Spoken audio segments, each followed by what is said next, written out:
and deals primarily with molecular structures. Now, all the material up to this point in Chapter 2 has been dealing with elements. Now we have to deal with molecules. And molecules are formed from two or more elements that come together and connect through a chemical bond. So when we talk about molecular structures, we have the fundamental laws of chemical composition, one of which is the law of definite proportions.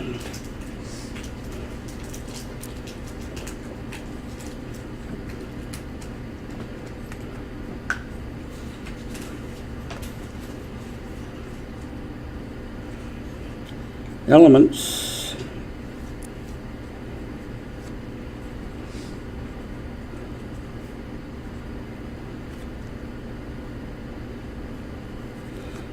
combine in definite proportions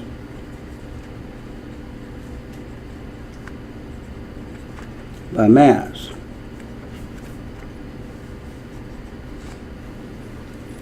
What this means is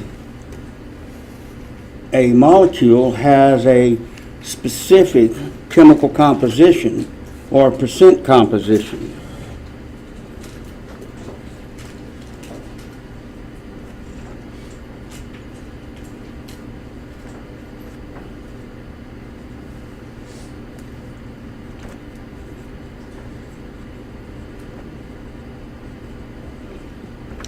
Now, understanding molecular mass and molecular weights can allow you to determine the chemical percent elemental composition.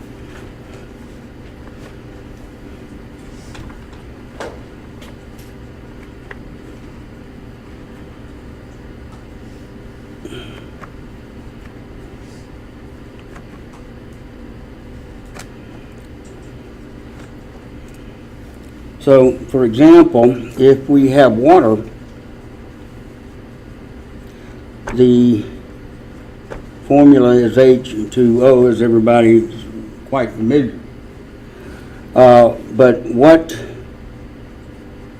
is the percent by weight of hydrogen and percent oxygen by weight that make up the compound? So it's very straightforward. Percent, as you recall, is part over total times 100%. So with the periodic table available, we have the part would be the mass of the element, and in this case you have two hydrogens. So the percent hydrogen in the water would be 2 hydrogens over the mass of H2O, the formula weight.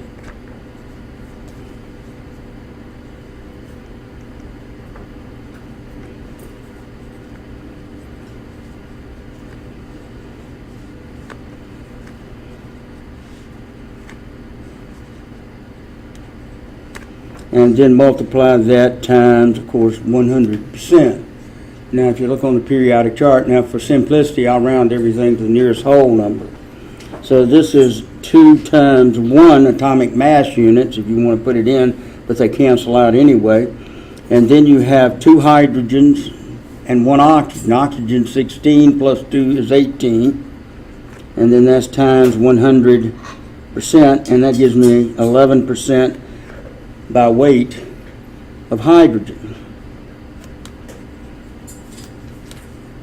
Now, oxygen, you can calculate it one of 2 ways. So the percent oxy, since the sum of all the elements percentages will equal 100, I can simply take 100 minus 11%,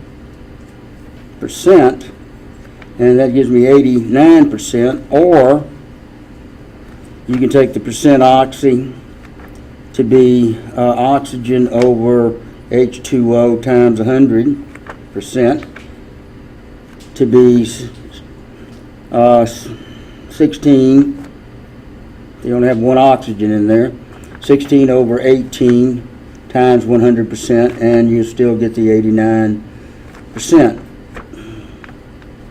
Like that. So it's very straightforward. No matter, the point being is that whatever compound you have, it will have a very, very specific elemental percent composition. So if you're given this,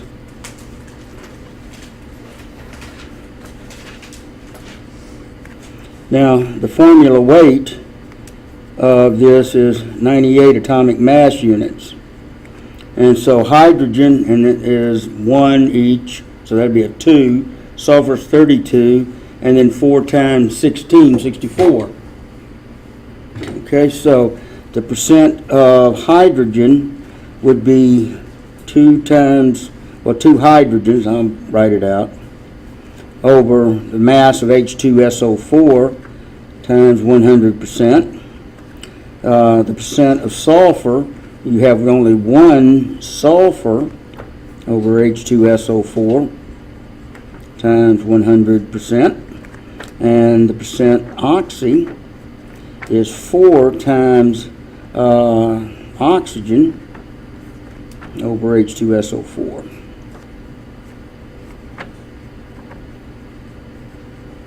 And so substituting, we have 2 times 1 over 98 times 100%, and this one is 1 times 32 over 98 times 100%, and 4 times 16 over 98 times 100%, and very straightforward calculator effort. So just to give you another example to put in your notes, hydrogen comes out 2.04 weight percent, sulfur 32.65, oxygen 65.31, and as you add up these, it'll be percent per 100 weights, and of course you would have 100% representing the molecule. Okay, this is chemical formulas and nomenclature.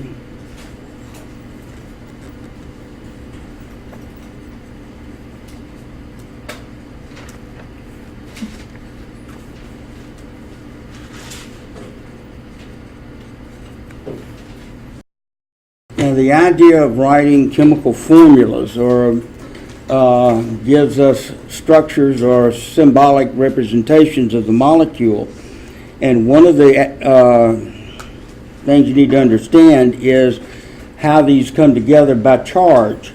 When we write a molecule, a molecular formula, the sum of all the charges that are associated with the elements within that molecule must equal 0 if it's a neutral element, or must equal a net charge if it's a polyion. The handout I gave you represents polyions that are molecules floating around with charges attached to them.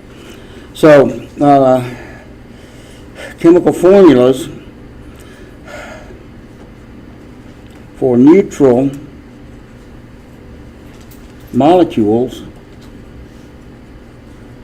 that means the total of the positive charges cancel the total of negative charges, such that the sum of all your charges must equal 0. And the other rule is for polyions. The sum of all your charges must equal the net charge. So those are your two rules for verifying that you've written the correct formula. Now, first thing we need to do in understanding formulas and how to write formulas, of course, are the rules that we have to apply. But we have to classify the types of compounds.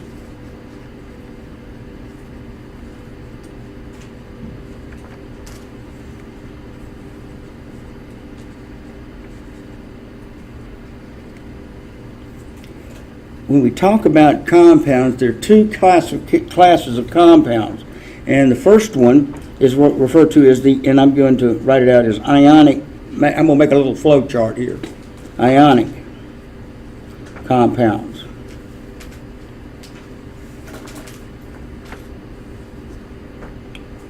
The composition, simply put, of an ionic compound is a metal plus a nonmetal.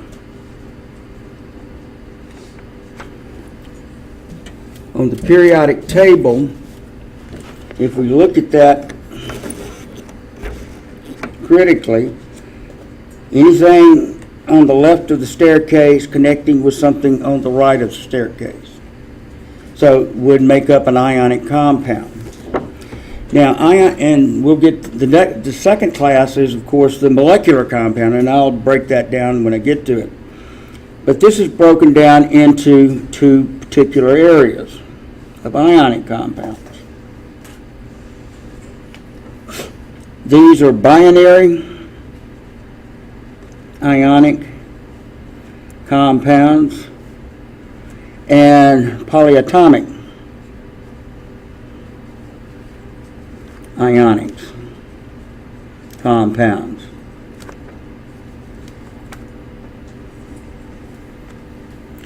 Now, binary means two different elements.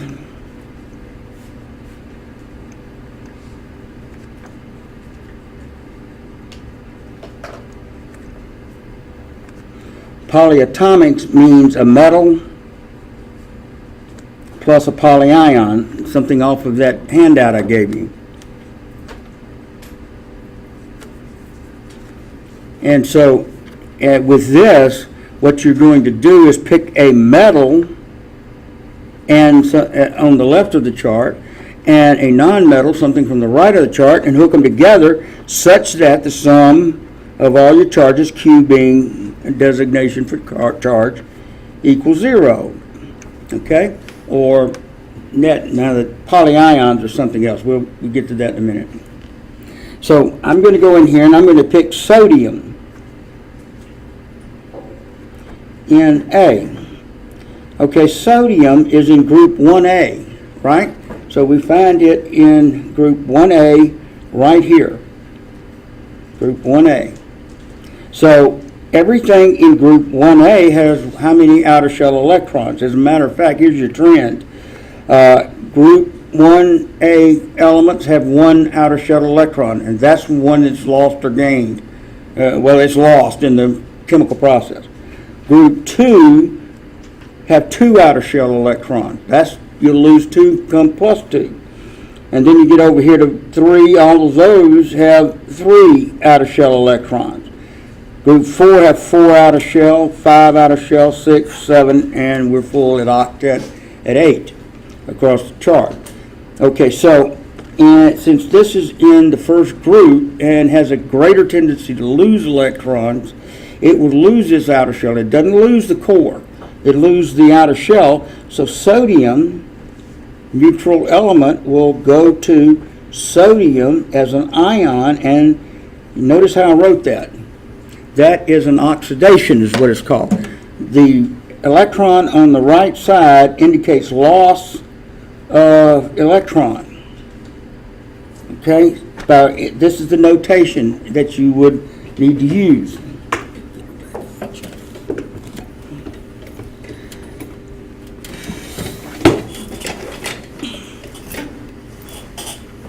At any rate,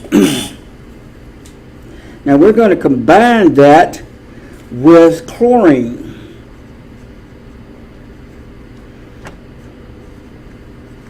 From the right side of the chart. Now chlorine, as you recall, here it is right here, and is in group 7. That means it has 7 outer shell electrons.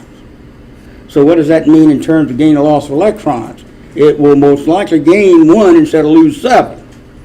So when it does gain its 1, it becomes negatively 1 charge. So chlorine now will gain an electron. And notice I put it on the left side of the arrow, and we'll go Cl minus. like this. And so that indicates gain of electrons. So I'm writing an equation now that illustrates the gain of electron, and that means put the electron on the left of the arrow and put the electron on the right of the arrow if it's a loss of electron.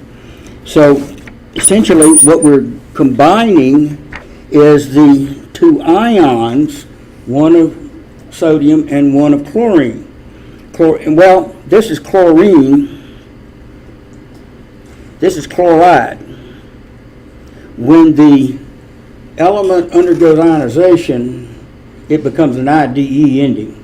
Oxygen goes to an oxide.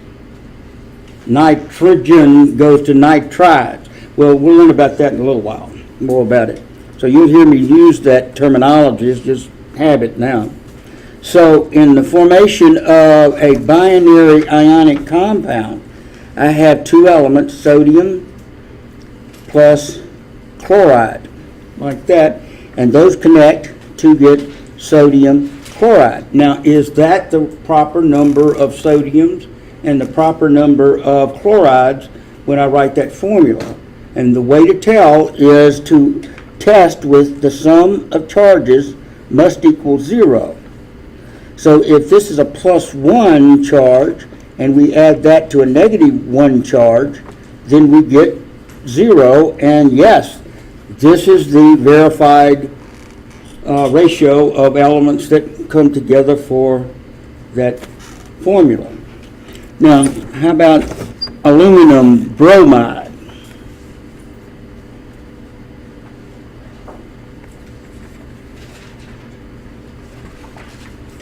So we have two elements, an aluminum and we have a bromide. Well, looking at your periodic chart, aluminum is in group 3. So it would have a tendency, it's on the left side, it's a metal, and metals lose electrons and take on positive charges.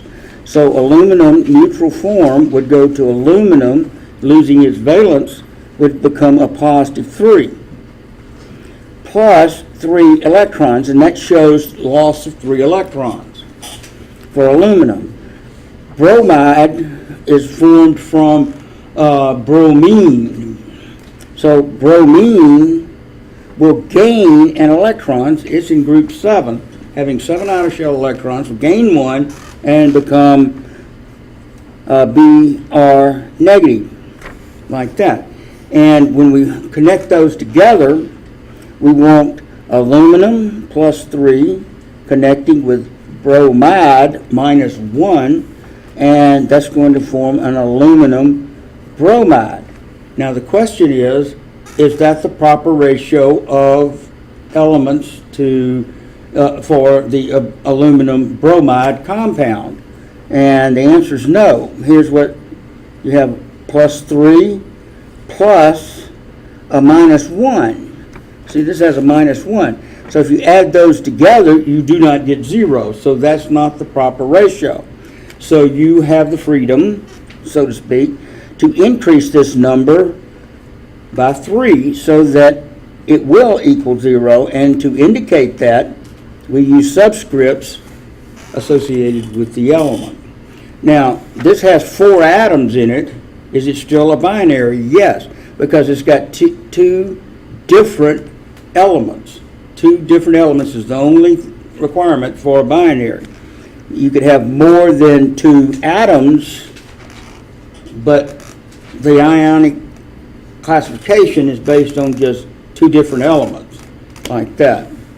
So we could go through and pick elements all over the periodic chart. Now,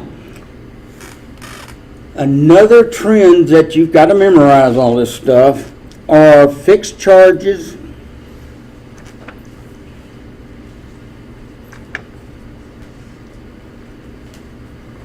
and variable charged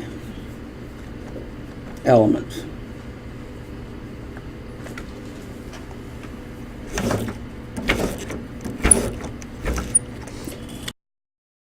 You're looking at your periodic table. We want to be able to identify those charges which are always the same charge. regardless of the ionic compound that they're listed in. And the first ones are as, and I just list these, and you just have to learn them as you go along. Group 1A having one outer shell electron. All of the elements in here, typically, except with exceptions, hydrogen, will have a +1 charge. So everybody's +1 all the way down here, always, if it's in an ionic compound. Group 2 is always +2.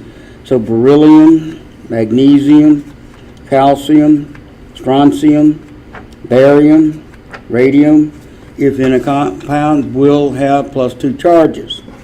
Now, the other group is the halogen group over here, and it is group 7 and needs 1 electron. So when it absorbs that 1 electron, it becomes a -1. So everybody in this column assumes a -1 charge if it's found in ionic compounds. Now, there are selected elements in this collection that are also fixed charge, and they are circumstantial patterns within the structure of the periodic table. What I want you to do first here is find silver. Silver is number 47, and block it like that. And then you move over to the right and block the 2 elements to the right of silver, as it looks like a little staircase you're building, and then block the 3 elements to the right of that one, like this. So it is important that you learn to select and check silver as the first one, then 2 blocks, and then 3 blocks, because when silver is in an ionic compound, it's always +1. 1 block silver. Now, if zinc or cadmium are in ionic compounds, they're always +2s. Now, there's no scientific foundation to this. It just happens to be a pattern that I share with students, and makes it easy for them to say, okay, I'm working with silver, it's always +1. And there's reasons that you need to know this. We'll cover as we go along. 3 blocks +3. Okay, so that makes that side of the fixed charges easy enough to find. Now, there are a set over here on the left that are fixed charges and forms the same kind of little staircase block, but it starts with 1, 2, 3, 4, 5. You need to find tantalum, number 73. And you count from group 1 through up to tantalum. That's +1, +2, +3, +4. Tantalum is a +5 fixed charge element. It's always +5 in ionic compounds. Now come over to the left and block out 2 blocks to the left of tantalum. Well, these are 1 step down from the 5. That's +4s. You'll notice the trend, 1, 2, 3, 4, 5, and then these 3 just kind of fit nicely, as they're all +3s. Scandium, uridium, and lanthanum are always +3s, and of course that collection over here, group 1 and 2, are always +1, +2 respectively. So with that pattern and that showing, you should be able to pick out those fixed charged elements very quickly. So what about the rest of them? They are variable charges. So how do I know what the variable charge is? Well, you don't have to memorize that, because there are 2 ways to find the variable charges. If you know the fixed charges, you can get a variable charge. So fixed charges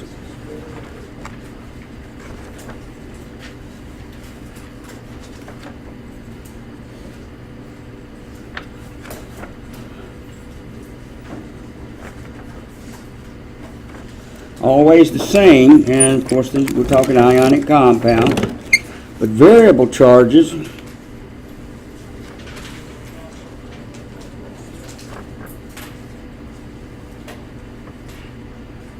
you can get that charge of the metal, 1 from the formula, or 2 from the nomenclature. One or the other has to be given to you. You're not just selecting something out of the blue sky, thin air.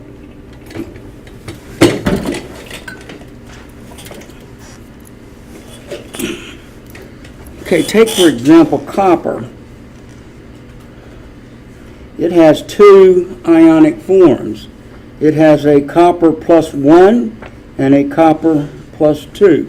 So that means it hooks up with some negative something or another in such a way that sum of charges equals 0. And say copper chloride.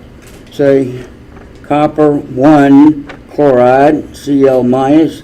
Then you have compounds with CuCl like that. Or you have copper 2 like this, hooking up with chloride. Then what it generates is copper, but you have to have 2 chlorides then.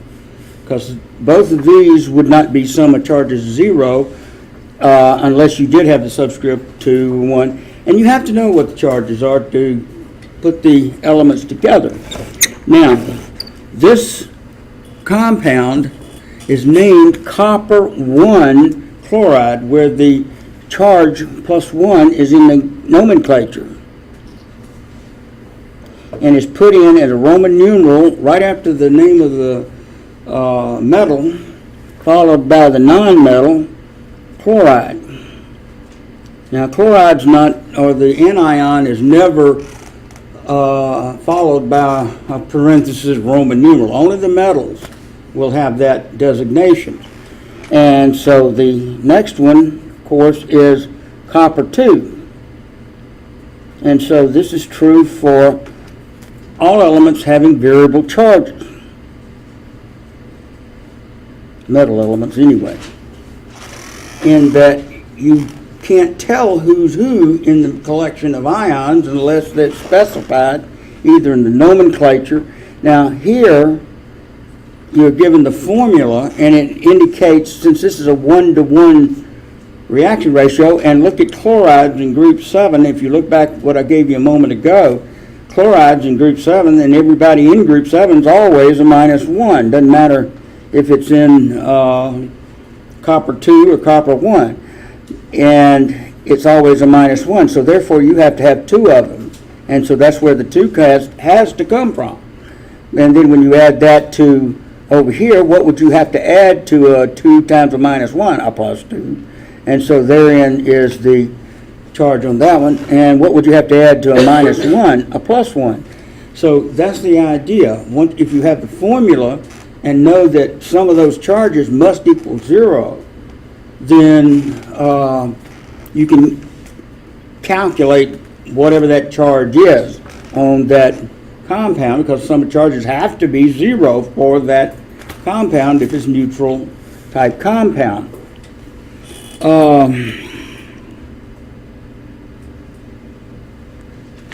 One little math issue here, stoichiometry issue is, let's see, let me think of a compound here.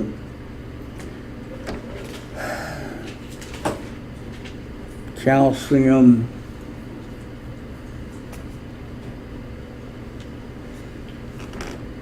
phosphide. Okay. So you got a calcium phosphide in here. Okay. What is the charge on phosphorus?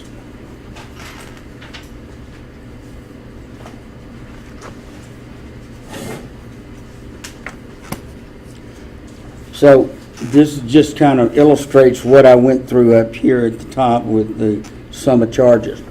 What you're looking at is 3 calciums plus 2 phosphorus charges. And what does that, if I added up the charges associated with each one, what should I get? 0. Because that's the rule. Fixed charges, charges on elements in a neutral compound have to add up to 0. So if I know what calcium is, a group 2 is a +2 charge. It's number 20 in the collection of elements. And so I leave phosphorus as an unknown in the equation and set it all equal to 0. Now you simply solve for whatever phosphorus is. And so we have a plus 3 now, it's plus 6, sorry. Plus 6 plus 2 phosphorus equals 0. And of course, that will go to 2 phosphorus equals a minus 6. And then if I divide that by both sides by 2, then that will give me phosphorus to equal a minus 3. So what I'm trying to illustrate is if you have the formula, you can string it out, and we'll do this when we get to polyions more than we will do it here, and show you that how to calculate some charges that don't match the periodic table. Okay.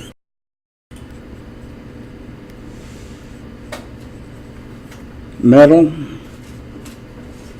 plus non-metal.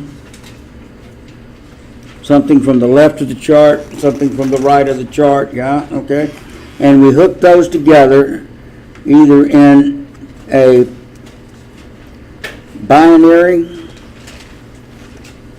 or polyatomic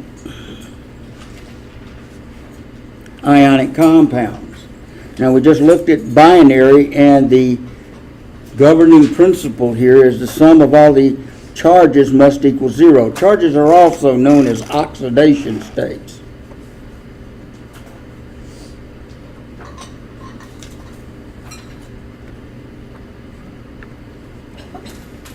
So all these little pluses and minuses we're throwing around liberally here are also called oxidation states. Now, polyatomic ionic compounds is a metal plus a polyion. Now, it's critical that you know the formulas, charges, associated charges, as well as the nomenclature that goes with each of these, because you will apply the same idea, sum of charges must equal 0, because a polyion is a molecule that's carrying a net charge. Now, all you have to do right now is understand that, say, phosphate ion is a minus 3. You don't have to understand what the charges are on phosphate and the oxygen to generate that minus 3. We'll cover that when we get to chemical bonding. But putting the polyatomic ionic compounds together with a metal and nonmetal follows the same rules. Sum of charges must equal 0. So if you take potassium plus nitrate to get potassium nitrate,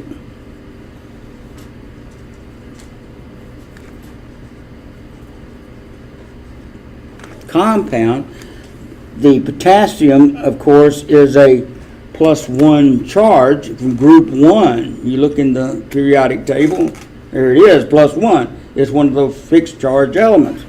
But the nitrate, NO3, always has a -1 charge. So that's why I'm asking you to learn the formulas of charges and how to use them, because if you put those two together, the sum of charges must equal 0. And so the outcome of this is KNO3. And we see +1 plus a -1 equals 0. And so that is the correct formula for potassium nitrate. Another one, calcium acetate, produces calcium acetate. Or calcium is in group 2, so it's a +2. And we add that to C2H3O2 minus, and we put those together such that the sum of charges equals 0. And so I have a calcium and C2H3O2. Now, this one is a -1, and calcium is a +2, 2 fixed charge that I showed you from the periodic chart. So what we need to add is we need 2 of the acetate ions. Well, I have to separate that acetate ion from the calcium by using parentheses and a subscript 2 down here. So that's is required that you understand how and when to put the parentheses in, subscripts in these. The only polyion that's not a metal, that's a cation, is ammonium that you'll see, NH4 plus, and ammonium. That's the only cation that's a non-metallic structure. Now you have mercury 1 or mercurous, and you have the hydronium ions and so forth, but mercury and mercurous are metals. Hydronium ions don't enter into reactions, into bonding structures like this, like ammonium does. But if you have ammonium plus chloride, then you have a Cl minus hooking up with this, and this ultimately gives you NH4Cl, where this one is ammonium is +1 and the chloride is -1, so when you add those together you get 0. So NH4Cl is the correct formula for that ammonium. Now, don't let the number of elements in this collection or any other collection confuse you, because this is the only cation, and you need to get used to seeing NH4 in context with that pattern, because there's no other you're going to see. Now, when you get over deep into second semester, yeah, we'll add to that. There are, in reality, but for Chem 1, you'll not see anything other than NH4 attached to, say, some non-metal in the context of what we're doing. Also, when you look at something, given a formula, KMNO4, that's potassium permanganate. Well, who's the polyion and who is the cations and anions, and how do you separate all this when you've got this weird looking several element structure? Here's the rule, and it's an intuitive rule, and you need to learn this. If you have an ionic compound, from left to right, mentally isolate the first metal in the formula. That will always be the cation. The remaining structure or remaining formula is always the anion or polyion. Now, what's the charge on potassium? It's in group 1, so it's +1. Well, this is, when you're given a formula, you have to assume that's the correct formula, because they're starting there and then going to something else. So the anion is the permanganate ion, and you have to have what charge over here to equal 0, a -1. So the permanganate ions are -1. -1 plus 1 is 0. So you can have the formula and define the charges, or you can have the name and define the charges. Here's some more that I have to give you. Nickel phosphate, nickel plus phosphate. Now, first of all, nickel is not a fixed charge element.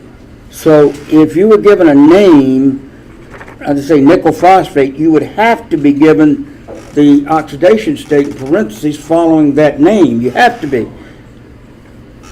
Like that. So it's either nickel 2 phosphate or nickel 3 phosphate, nickel 6 phosphate, or whatever. and they put a Roman numeral in parentheses after the metal. So that immediately tells you that you have a nickel +2 ion hooking up with a phosphate, PO4, and it's a -3 ion. You can look on your polyion quiz sheet and find phosphate. So that's got to be put together to make nickel phosphate. But you have to have the sum of charges equal 0. This is a +2. Phosphate's a -3. So I have to add those together. Now, what must I do? Well, one technique people use, if this is a +2 and this is a -3, is they swap. They bring them down like that, just kind of crisscross them, and use those as subscripts. And so what would happen is this would become Ni subscript 3, PO4. You have to use a parenthesis, 2, or you'd have 42 oxygen. That's not right. Okay, so you see how we crisscross the oxidation states?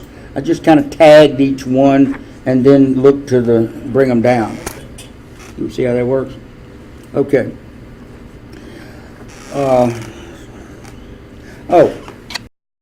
Calcium sulfide.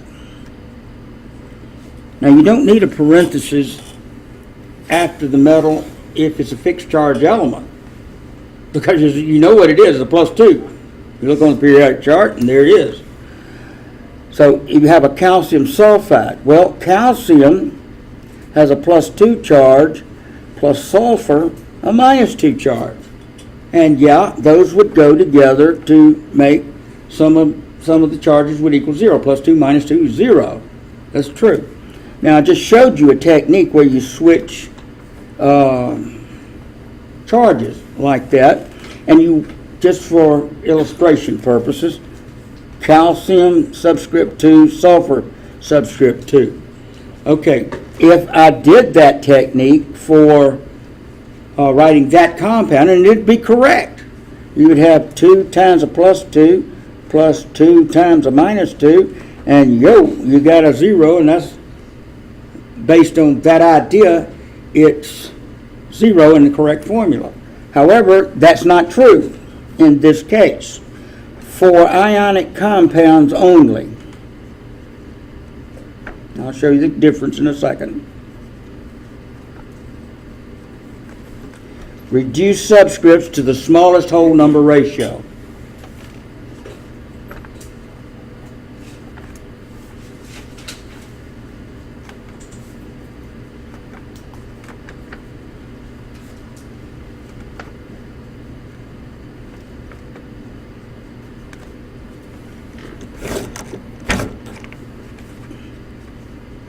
That is, your calcium subscript 2, sulfur 2 would be, the correct formula would be CAS.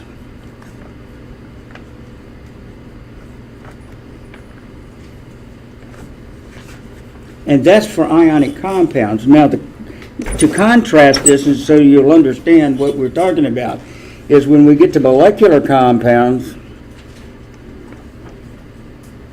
molecular compounds are 2 or more nonmetals. And we'll repeat this again.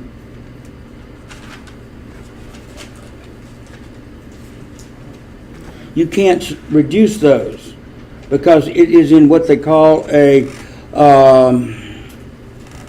hydrocarbon series. Like you have a CH4, then you have a C2H6, and a C2H8, like that. No, C3H8, excuse me. C3H8. Now this one doesn't reduce anyway. Let's see, C4H10. This is methane. This is ethane, propane,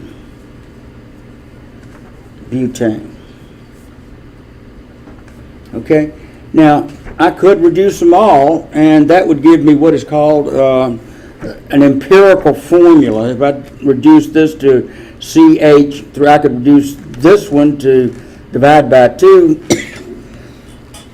excuse me, and that would give me 2 and a 5 there. But you can't do that in the molecular compounds because it would take away from what that compound is.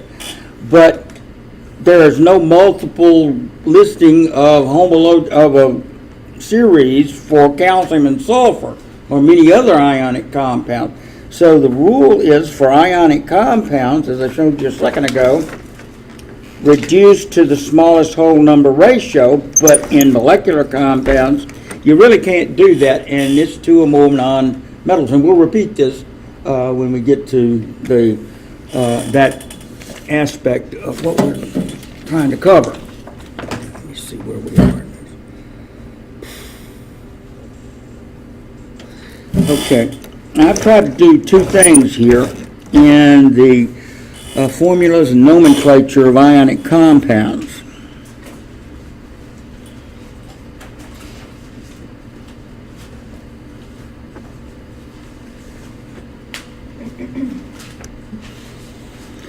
First, I've taught you how to put the elements and polyions together in a way that gives you the correct ratio of ions in the compound. That is, the sum of all your charges must equal 0. Now polyions are taken as a particle with a charge. Second, in binary ionic compounds, nomenclature requires a Roman numeral to define the oxidation state.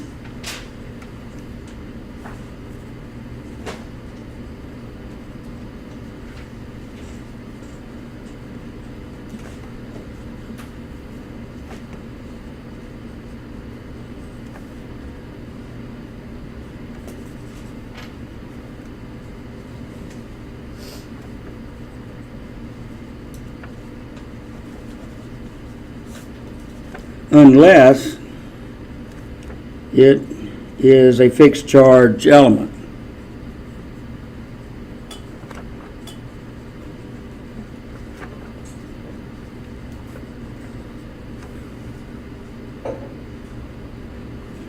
And the same is true for polyatomic ionics.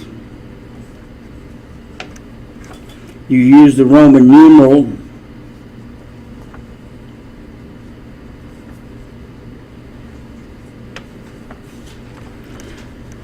but you also remember to separate ions at first metal formula. So you go, if you got a big strung out formula from left to right, you isolate the first metal and everything else is a polyion that's in that. And again, the sum of charges, and you use Roman numerals, and those kind of things apply. And of course, for everything, reduce all ionic structures, reduce subscripts to lowest whole number ratios.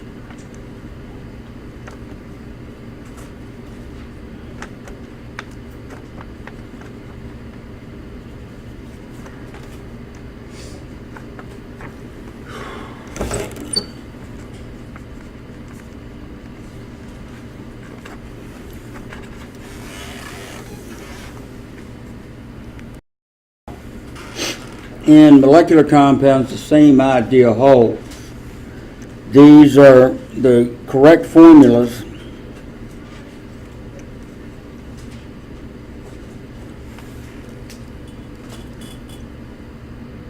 if sum of charges equals 0, still holds in this as well as the ionic compounds. But the composition of the molecular compounds is 2 or more nonmetals combined to form this complex molecule or whatever. So we're looking for something on the right side of the staircase on the periodic table. Now, molecular compounds classification are subdivided. Let me make another little statement here. These are also referred to as covalent compounds.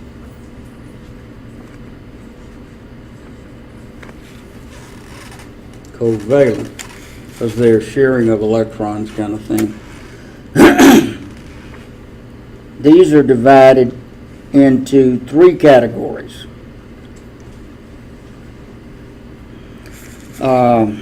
Binary, hydrogen containing molecular compounds, common names, and molecular acids.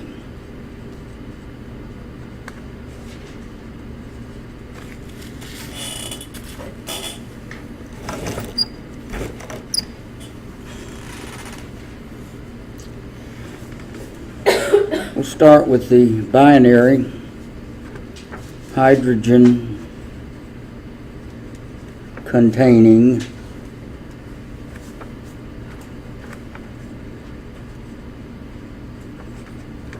Of course, this is binary, meaning two different elements, but one of those two different elements is always hydrogen.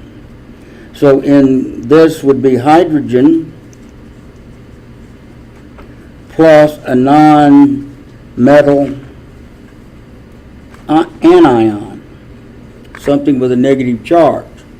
And so that includes those to the right of the staircase on the periodic chart. So to illustrate how this comes together as far as formulas go, we need to just kind of make a little table: 4, 5, 6, and 7.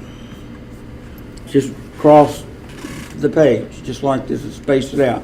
And under that you have carbon, nitrogen, oxygen, and fluoride in your first set, in the first series of these.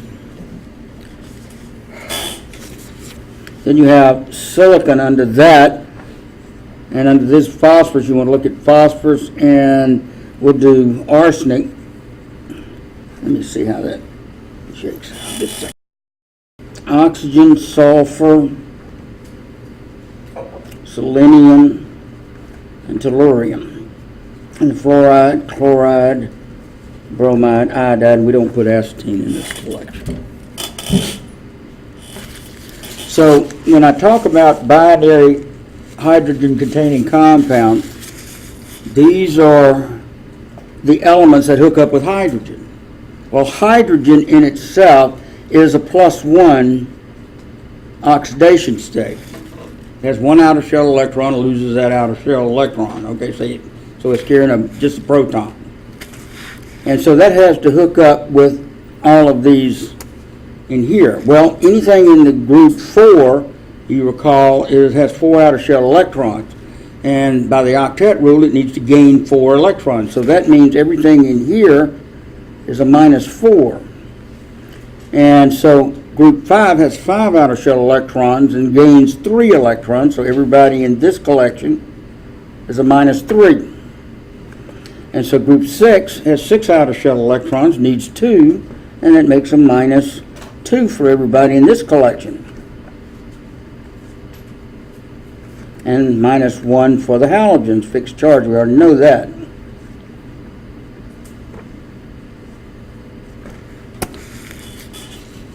Now, I have to add enough hydrogens to cancel out the negative charges. So if each hydrogen is +1, then I would have a CH4. And so there's your binary hydrogen containing CH4. And silicon does the same thing, SiH4. Same way here. And I need 3 hydrogens, NH3. And phosphorus, same way. Arsenic, same way. See the trend? Now, how many would you need here? Now, when you get to group 6, the hydrogens begin to be added on the left side. Now, if I ask you what the formula of water is, you would quote it just as I've just written it, H2O. So that kind of tells you the convention of putting the hydrogens in. The same way with sulfur, hydrogen goes on the left side all the way down, and same way over here, HF, HCl, HBr, and HI. So those are your binary hydrogen-containing compounds. Now, the nomenclature of these either comes from a common name or a systematic name called an IUPAC name. This one is methane, as you may recognize already. That's a common name for that one. And this is silane. NH3 is ammonia. Yeah. But once you get out of that, well, here's water. So after you get out of that, you have to use a systematic name. Well, this one has 1 phosphorus and 3 hydrogens. Okay? So one way you'll learn as you get deeper into study of chemistry that a given compound may have several names. Well, one way to name these kinds of compounds is say hydrogen phosphide, and just name the element that is by itself, and if it's by itself, it has an IDE ending. So this would be hydrogen phosphide. Now by itself we have an arsenic, so it would be arsenide, hydrogen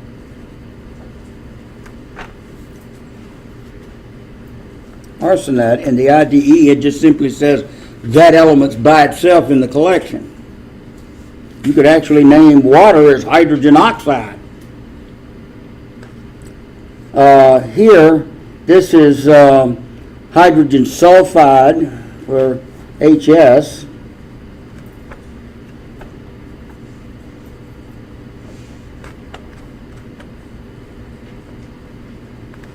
Hydrogen selenide and hydrogen telluride. I'm running out of room, so I'll just tell you, and you can fill in the blanks. Now over here, we've got a slight dilemma in the hydrogen halides.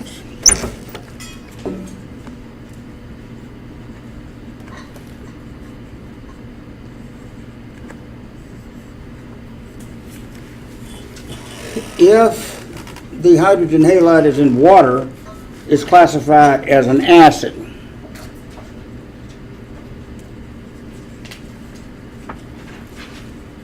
And you'll see a designation for the halides as an HX. X is the halide. If in water, hydrogen halides are acids. Now, an acid, now please mark this down 400 times. An acid is an acid because of 2 things. 1, it's in water, and 2, it undergoes ionization. That makes an acid. So when we look at HF, HCl, HBr, and HI, we don't call them hydrogen fluorides, we call them hydrofluoric acid.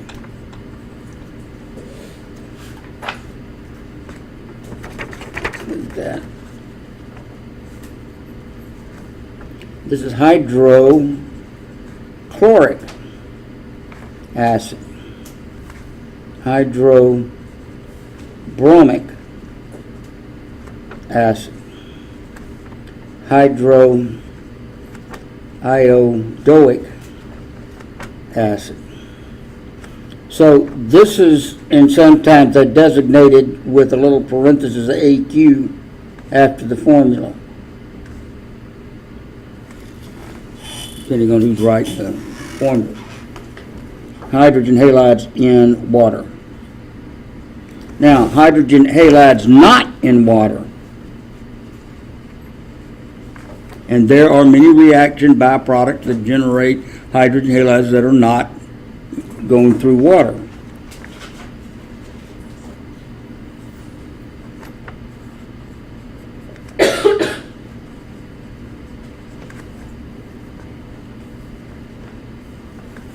So you got H, F, H, Cl, H, Br, and HI. The state of existence for these, gas, bromides, gas, I think that's gas, well, make them all gas phase. If they're not in water, they are named by the hydrogen halide IDE ending. So this is a hydrogen fluoride.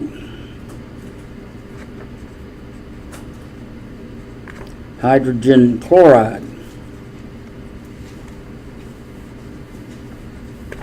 Hydrogen bromide. And hydrogen iodide.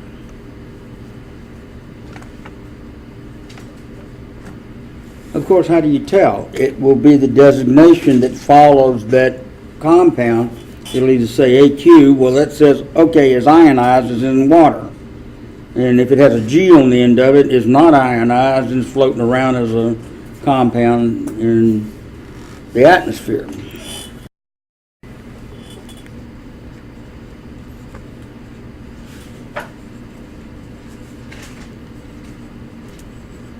This is hydrogen, as in a plus ion, plus the polyion, an anion, which has a negative charge on it in the context of what we're doing. Now, you can put these together very easily. Sum of charges must equal 0, so that's a given. And so we'll go with that for the moment that we're working with. But in the nomenclature, you have acids based on polyions. Excuse me.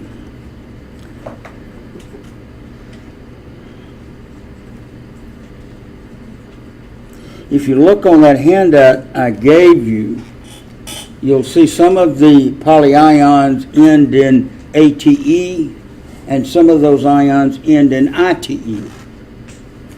If it ends in ATE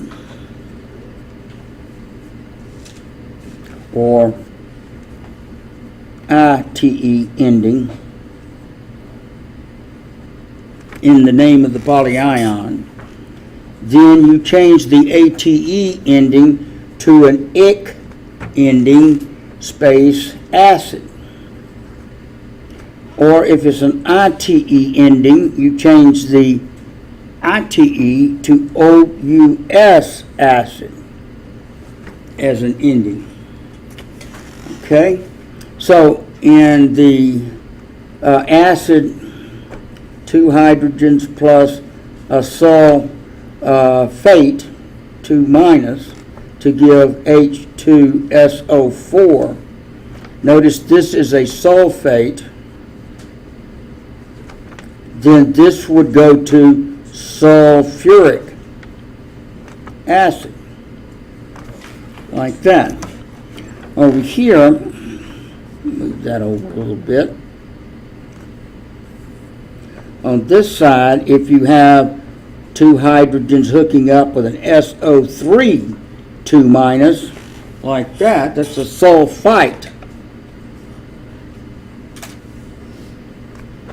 To give an H2SO3, then that is called a sulfurous acid.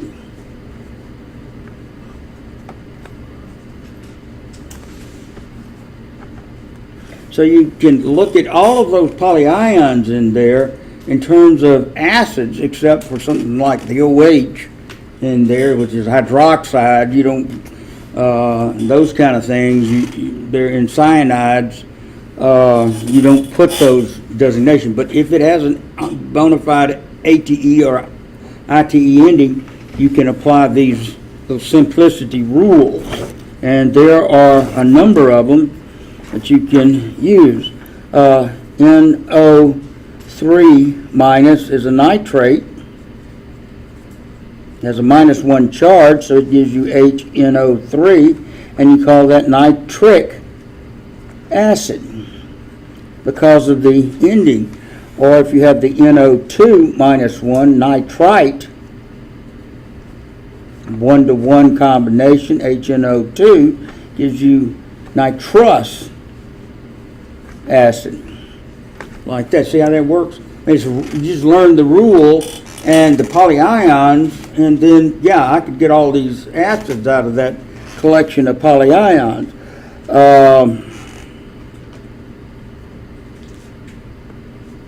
Just mentioned the sulfur and sulfate. You have others, C2O4, 2-. This is the oxalate. The oxalate ion, and so that gives you an H2C2O4, and so oxalic acid.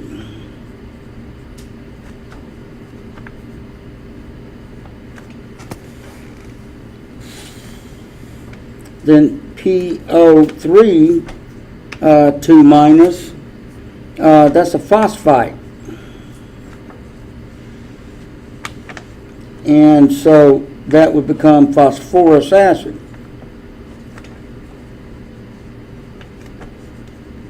And so forth. Now there's some that are kind of on the fringe. MnO4 is your permanganate.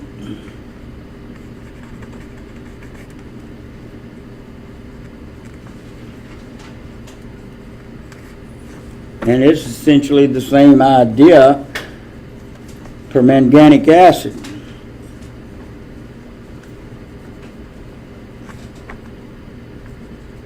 Oh, here's one. CO2 -2. This is your carbonate. Carbonate ion. And so if you neutralize it with hydrogens, you get CO3, not CO2. CO3, H2CO3, and so how would you name that? Carbonic acid. Now that's going to be used many times as we go through the course, so you want to recognize that. So that kind of brings us through the end of chapter 2, which is what my primary objective, and it is time consuming.